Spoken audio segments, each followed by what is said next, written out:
The man wanted to take a sip of water while on the plane, but he suddenly noticed that his fingernails were quickly turning black. He realized that this was a phenomenon caused by extreme lack of oxygen in the heart and lungs. However, before he could come up with a countermeasure, the bottle in his hand quickly twisted and deformed. At this moment, the flight attendant also sensed that something was wrong, quickly sat in her seat, fastened her seatbelt, and called on the passengers to fasten their seatbelts as well. However, the next second, the plane entered a turbulent air layer. Instantly, the water in the water cup floated up, and the passengers, who hadn't had time to fasten their seatbelts, were sucked into the air by the strong air current due to the loss of pressure in an instant. The entire cabin began to shake violently. The passengers were terrified when they saw the scene. In order to survive, they could only hold on to the armrests tightly. At this time, the captain also realized the crisis and quickly put on an oxygen mask for himself. Due to the loss of pressure in the cabin, the oxygen masks above the passengers' heads popped out. Seeing this, the passengers quickly put on the oxygen masks and inhaled oxygen, but Jack's wife hadn't had time to inhale oxygen before she fainted due to poor breathing. At this moment, a girl was using the toilet in the restroom, but the violent jolting made her unable to open the door. Finally,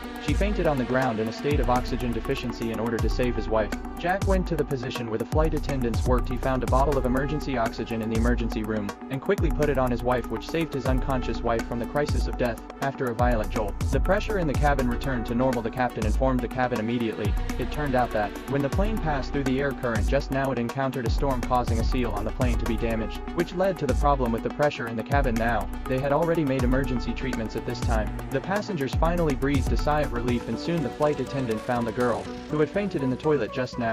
She quickly brought emergency oxygen and put it on the girl. The girl miraculously woke up. He thought that the disaster had finally ended. However, at this time, many people on the plane encountered strange things one after another. A middle-aged uncle suddenly felt that he couldn't catch his breath. Lisa quickly used the public address system to ask if there were any doctors who could help. Jack rushed over after hearing the announcement, but at this time the uncle's condition was getting worse and worse. He kept digging into his mouth with his fingers. The others didn't know what he was going to do. Suddenly, a stream of blood spurted out of the uncle's mouth. Then, his whole body began to twitch, but soon he stopped moving. Jack found that the uncle had stopped breathing. The captain immediately reported the matter to the ground control tower. Since it would still take an hour to reach the destination, the flight crew had to transfer the body to the business class on the second floor and covered the deceased with a blanket. However, a young man secretly sneaked to the second floor. It turned out that when the flight crew carried the body just now, he noticed that the deceased was wearing a gold watch on his hand. He wanted to secretly take the gold watch away, but after the young man pulled off the gold watch, he didn't leave immediately. Instead, he took out his phone to take a photo as a souvenir. He even began to insult the deceased. As a result, the next second, the body turned its head. Then the body stood up. The next second, the young man let out a shrill scream.